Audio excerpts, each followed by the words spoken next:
කෙල්ලි උඹ දැන් ඉතින් මේ මාසෙම මෙහෙට වෙලා ඉන්නද බලාපොරොත්තුව? ඔව් ඉතින් මං අර හිටිය කියලා වැඩක් තියෙනවද? මේ චූටියලත් කැමති මේ ගමටනේ. මොකද උන්ටත් අර ඉඳලා එපා වෙලා තියෙන්නේ. පොඩ්ඩක් මේ මාසෙ ඉවර වෙනකන් ඉඳලම යනවා. කොල්ලොන්ට සෙල්ලම් කරන්න පුළුවන් මේ ගමේ ඉතින්. ඒකත් හැබෑවෙනි. උඹ ඔය ඉතින් නිකන් ඉන්න එකේ අර උඩහ වත්ත තියෙන්නේ උඹට දීපු. ඔන්න ඕක පොඩ්ඩක් සුද්ධ කරලා මොනාහරි හිටවන්න බලපන්කෝ. ඔබට ගානක් හරි හොයාගන්න පුළුවන් ඉතින් හිමින්. බලමුකෝ මේ පැත්තෙන් මට එන්නේ 3 දෙනෙක් හොයලා දෙන්නකෝ ඒ වැඩට. මේ පාර මොනාහරි අපි යට බැට ටිකක් දාමුකෝ මුං යට එහෙමවත්. ඒවනම් ගොඩක් මිලයි අපේ පැත්තේ. මෙහෙ හිටවලා එහෙ ගෙනියලා මට පුළුවන් විකුණන්න. අම්මා මට හොයලා දෙන්නකෝ. මේ දෙන්නේ 3 දෙනෙක්. මේ අර පොඩි කොල්ලෝ ටික කොහෙද? උන්ට ඔය වැඩි එලි පහලේ යන්න දෙන්න එපා. අන්න තවත් මිනිස්සු දෙන්නෙක් මැරියලු ඊයේ හවස. අපොයි දෙයියනේ. ඒ මොනා වෙලාද? ආයිත් මිනිස්සු මේ මැරලා තියෙන්නේ. ඒකනේ අම්මේ. මේ මොකද මේ ගමේ මිනිස්සුන්ට දැන් වෙන්නේ? කලින් සිද්ධියම තමයි බං. ඕකට ප්‍රධානම හේතුව අර කන්දේ තියෙන නිදානේ බං. ඕක ගන්න තමයි ඔය මිනිස්සු දර කඩනවා අරෝ මේවා කියා ඔරුව කෙල මුන් මේ කැලේ අස්සරින් ගන්න. සල්ලි තන්නහව බං. දැන් ඉතින් මොනා කරන්නද? අර අපේ ගෙදර වැඩට ආපු කොල්ලෝ දෙන්න නොය මැරලා තියන්නේ. අනේ මන්දා මේ ගමේ මිනිස්සුන්ට දැන් ඉතින් නිදහසක් නෑ. මොකටද ඔය මිනිස්සු ඔය නිදාන් හොයාගෙන යන්නේ? අර ගමට වෙලා හිටියනම් ඔය වින්නැහිය වෙන්නේ නේද අම්මේ? ඒකනේ දුවේ. දැන් මම උඹට අර වැඩේට හොයා දෙන්න ගියෙත් ඔය කොල්ලෝ දෙන්න. මේ ටිකකට කලින් මට උන් දෙන්න මතක් වුණා විතරයි. අනේ අපොයි පව්.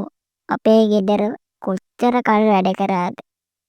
දැන් ඉතින් වැඩට මිනිස්සුත් නැති වෙනවා අපිට. ඒ වගේද අරුන් දෙන්නට තව කොච්චර කල් ජීවත් වෙන්න තිබුණාද? උන් දෙන්නගේ සල්ලි දන්නවනේ. අපි කොච්චර උදව් කරලා තියෙනවද? සල්ලි ඕනේ නම් අපෙන් ඉල්ලන්න තිබුණානේ. තව කොච්චර කල් ජීවත් වෙන්න තිබුණ ජීවිතෙද මේ? උකුන් සීයේ මොනවද ඉතින් මේ කල්පනා කරන්නේ එළියට වෙලා? මේ ගමේ වෙන දැන් දේවලුත් එක්ක කල්පනා නොකර කොහොමද චූටියෝ? ඒ කිව්ව උකුන් සීයේ මොකෝ වෙලා තියෙන්නේ? මේ ගමේ බං දැන් ටික කාලෙකින් ඉඳලා මිනිස්සු මැරෙනවා. ඒ වගේම බං ඊයේ හවසත් අර මහ කැලේට ගිය මිනිස්සු දෙන්නෙක්ම මැරිලා. අප්පා ඒ මොකෝ වෙලාද උකුන් සීයේ? එහෙම නිකම්ම මිනිස්සු මැරෙන්නේ? ඒකනේ බං. හිටියටියෙන් මිනිස්සු මැරෙන්නේ. හැබැයිටම ඔය කැලේ ලොකු මංකොල්ලකාරයෝවත් ඉන්නවද දන්නේ. එන මිනිස්සු බං මරලා දාන්න බං. මංකොල්ලකාරයෝ ඉන්නවනම් බං මෙලහඟට පොලිසියෙන් අල්ලගන්නේ බං. ඔහොම මිනිස්සු මරන්න පුළුවන්ද? ඒකනේ බං. ඕකට වෙන හේතුවක් ඇත්තේ. මොන හේතුව වුණත් උඹලා පරිස්සමෙන් හිටපන්ලකෝ. ඔය කැලේ අස්සෙම රින්ගන්න නැතුව. මේ බං සීයනම් දන්න පාටයි වැඩේ මොකක්ද කියලා අර මිනිස්සු මැරෙන. ඔව් බං සීයගේ මූණෙන් මේක තේරුණා. මං හිතන්නේ සීයා ඔය ගැන දන්නවා. අපිට කිව්වේ නැති වුණාට කමන්නේ. අපි කසුනගෙන් අහලා බලමුකෝ. ඌ මේ ගමේ පුරක්නේ බං. අර මල් කසුන් නේද? හරි. මිනිහා දන්නව ඇති. අඩෝ බං උඹ අත්තර එදා ගුටි කාලා උඹට ඔය කතාවමනේ ඉතින් කටේ තියෙන්නේ. උඹ බං ගුටි කන්නෙම ඉල්ලගන්නේ. අඩෝ බං කසුන හිටියනම් මූ දැන් ඔහොම කතා කරන්නෙත් නෑ. ඔකගේ දත් දෙකකුත් ගලවලා. ඒකේ ගුණසිරි මහත්තයා මේ ගමේ දැන් දෙන්නෙක් තුන් දෙනෙක් මලා කියලා මට ආරංචියක් ආවා. ඒ මොකෝ ගුණසිරි මහත්තයා? නානට කියන්න මේ ගමේ මිනිස්සු ඔය නිධානය පස්සේ දුවනවනේ. ඔය නිධාන නිසා තමයි මේ අපේ ගමට මේ වින්නැහිය වෙලා තියෙන්නේ. ඒක මහත්තයා නිධානිය නිසා මිනිස්සු කොහොමද මැරෙනවා? නානට කියන්න නාන මේව දන්නේ නෑනේ.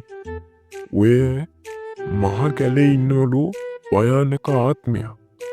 ඒ වගේම තව ඉන්නවලු ඔල්මන් කුඩා. ඒ වගේම අර නිධානේ එකේ බාහිරවයත් ඉන්නවලු. එතකොට ඔය කැලේ මහා යක්ෂ විමානයක් කියලා මේ ගමේ මිනිස්සු ඔක්කොම කියන්නේ. ඕක තමයි මාත් දන්නේ. උන් ඕක ඉන්න යක්ෂයෝ එකතු වෙලා මිනිස් පුඩුටක් හරි කැලේට ඇතුල් වුණොත් මොන හරි කරලා මරනවලු. හැබැයි අද වෙනකම් කමට නම් ওই යක්ෂයෝ ඇවිල්ලා නැල්ලු. ජෑ අප්පා මේ මිනිස්සු තණ්හාව නිසා ඉතින් මැරෙන්නේ. ඔය නිදාන පස්සේ දුවන්නේ නැතුව Tamanට පුළුවන් විදියට රස්සාවක් කරගෙන හිටියන අර මිනිස්සු දෙන්නත් මැරෙන්නේ නේද මහත්තයෝ? ඒකනේ නානා. ඔය තණ්හාව නිසානේ මේ ඔක්කොම. ඒක නෙවෙයි නානා. මේ කඩේ තියෙනවද මේ පරිප්පුවම? ආයි මොනවද ඉතින් කියනවා මහත්තයා? ඕනම දෙයක් තියෙනවා. ඔයා එන්නකෝ අඩු කරලා මන් දෙන්න.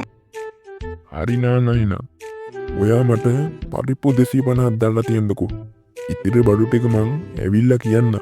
මම මේ හදිස්සියෙම අර කුඹුර බැඳලා ඉන්නවා හරකා.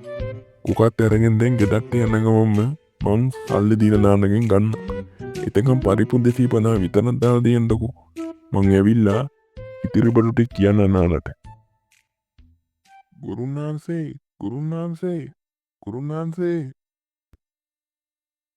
මොකෝ බොලොවේ කලබලෙන් වගේ? කලබලයක් තමයි ගුරුනාන්සේ. මේ වෙලා තියෙන මහා නස්පත්තිය. ඔය කලබලේ නවත්තලා කාරණේ පැහැදිලිව මට හිමින් ඉතින් කියන්නකෝ. ගුරුනාන්සේ අපේ ගමේ දැනටම මිනිස්සු මැරෙනවා කියලා ගුරුනාන්සේ දන්නවනේ. ඒක මොකද බං මන් දන්නේ. ඒ කාලේ ඉඳලා මේ ගමේ ඔය වැඩේ වෙනවමනේ. දන්නවද වැඩක් ගුරුනාන්සේ? ඊයේත් මිනිස්සු දෙන්නෙක් මැරිලලු අර කන්දේ අස්ස රිංගන්න ගිහිල්ලා. ඔය පාරනේ මම ඊයේ මගේ අඳුමින් ඔය වෙන වැඩේ මම බලාගෙනයි හිටියේ. අඩේ ගුරුනාන්සේ එතකොට ඔය මිනිස්සු කොහොමද මැරෙන්නේ? අහගනින්කෝ විත්ත වැඩේ. අරුන් දෙන්නා කැලෑවට ඇතුල් වෙනවත් එක්කම හොඳට තිබුණු කැලෑව එකපාරම අඳුරකට හැරුණා. ඊට පස්සේ උන් දෙන්නගේ ඉස්සරහින් මහා යක්ෂයෙක් මතුවුණා. ඒ කියන්නේ බං උඹලා හිතන විදියට දරුණු පාට නෙවෙයි ඌ මතුවුනේ. ඌ සෙවෙනෙල්ලක් වගේ තමයි බං අරුන් දෙන්නගේ ඉස්සරහින් ආවේ. ඊට පස්සේ උන් දෙන්න මැරුණා. උන්න ඕක තමයි බං ඔය කැලේදී වෙන්නේ. හැබැයි එක දෙයක් මතක තියාගන්න. ඇතුල් වෙනකොට මිනිස්සු පිළිගන්නේ මහා බලවත් ආත්මෙ නෙවෙයි කැලේ ආරක්ෂා කරන දක්ෂ ආත්මය විතරයි.